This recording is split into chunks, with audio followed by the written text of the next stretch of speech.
Welcome to உபயோக சிந்தனை சிறுவர் கதைகள். தலைப்பு அன்பு.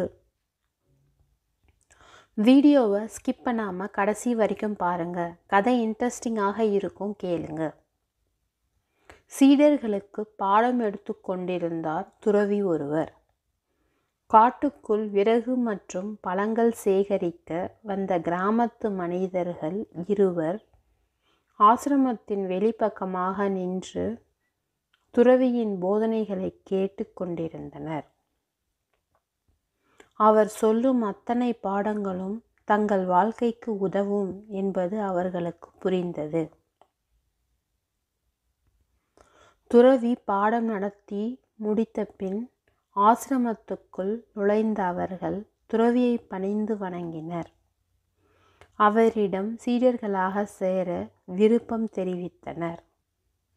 அவர்களின் குடும்பம் குறித்து விசாரித்தார் துறவி. இருவருமே திருமணமாகி குடும்பம், குழந்தை என பொறுப்புகள் உள்ளவர்கள் என்பது தெரிந்தது. இப்படிப்பட்ட சூழலில் இருந்து ஆசிரமத்தில் வந்து இணைவது அவர்களின் குடும்பங்களை சிரமத்தில் தள்ளிவிடும் என்பதை புரிந்து கொண்டார். எனவே என்னிடம் போதனை பெறுவதற்கு முன் உங்களுக்கு ஒரு சிறிய சோதனை வைக்க விரும்புகிறேன் என்ற துறவி இருவருக்கும் சில விதைகளை கொடுத்தார். இவற்றை விதைத்து வளர்த்து வாருங்கள். 6 மாதங்களுக்கு பின் இதில் பூத்த பூக்களுடன் வந்து என்னை பாருங்கள் என அனுப்பினார். 6 மாதங்களுக்கு பின் இருவரும் தாங்கள் வளர்த்த செடிகள் தந்த பூக்களுடன் ஆசிரமத்துக்கு வந்தனர். முதலாமவன் கையில் 3 பூக்கள் மட்டுமே இருந்தன. இவ்வளவு தானா உன் செடியில் பூத்தன என ஏமாற்றத்துடன் கேட்டார் துறவி. ஆம் சுவாமி, நீங்கள் தந்த விதைகளை தோட்டத்து மண்ணில் ஊன்றி வைத்தேன். எறும்புகள் அவற்றில் பாதியை தின்றுவிட்டன. மழையும் பெய்யவில்லை. அரும்பு வரும் சமயத்தில் செடிகளை பூச்சி அரித்து விட்டது. அதனால் என் செடியில் 3 பூக்கள் மட்டுமே பூத்தன என்றான். ஒரு கூடை நிறைய பூக்களுடன் வந்திருந்தான் அடுத்தவன். உன் செடிகளில் மட்டும் இத்தனை பூக்கள் எப்படி பூத்தன என்றார் துறவி. ஐயனே, நீங்கள் தந்த விதைகளை நான் நெஞ்சார நேசித்தேன். அன்புடன் விதைத்தேன். தினமும் தவறாமல் தண்ணீர் விட்டேன். அரும்பு விட்டதும் செடிகளுக்கு நல்ல உரம் தந்தேன். முதல் பூ பூத்ததும் அதன் மனதில் மயங்கி நின்றேன். மகிழ்ச்சியடைந்த செடி ஏராளமாக பூத்து சிரித்தது. அதற்கு பாதுகாப்பாக வேலி அமைத்து பொறுப்புடன் கவனித்து வந்தேன். அதனால்தான் இவ்வளவு பூக்களை எடுத்து வர முடிந்தது என்றான்.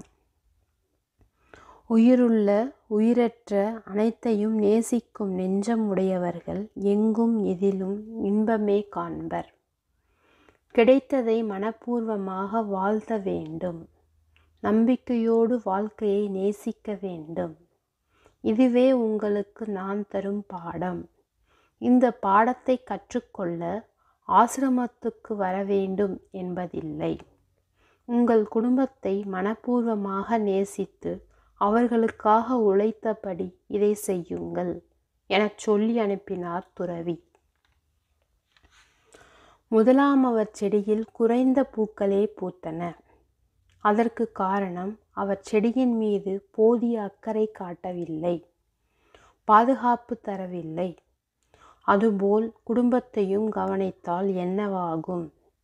இரண்டாமவர் செடியை நன்கு வளர்த்தார். நிறைய பூக்கள் பூத்தன. அவர் குடும்பத்தின் மீதும் அக்கறையுடன் பொறுப்புடன் செயல்படுகிறார் என்பதை இதன் மூலம் தெரிந்து கொள்ளலாம். ஆசிரமத்தில் சேர்ந்து துறவியாகத்தான் அறிவுரை கேட்டு வாழ வேண்டிய அவசியமில்லை. இல்லறத்தில் ஈடுபட்டவர்கள் குடும்பத்தை விட்டு வர வேண்டிய அவசியமில்லை. குடும்பத்துடன் வாழ்ந்து கொண்டே துறவியின் போதனைகளை கேட்டு வாழ்க்கையை வாழ கற்றுக்கொண்டால் போதும். இதற்கு எல்லாம் அடிப்படை அன்பு. அன்புள்ளவர்கள் என்றும் வாழ்க்கையில் வெற்றி பெறுவர். துறவியின் போதனையும் அன்பு சார்ந்தவையே. முடிவுற்றது. சரிங்களா? இந்த கதை உங்களுக்கு புரிந்திருக்கும் என்று எண்ணுகிறேன். இந்த கதை உபயோகமாக இருந்தால் லைக் பண்ணுங்கள், ஃபேமிலி அண்ட் ஃப்ரெண்ட்ஸுடன் ஷேர் பண்ணுங்கள், மறக்காமல் சப்ஸ்கிரைப் பண்ணுங்கள். அடுத்து வரும் எமது கதைகளையும் கேட்டு மகிழுங்கள். நன்றி. சுபம்.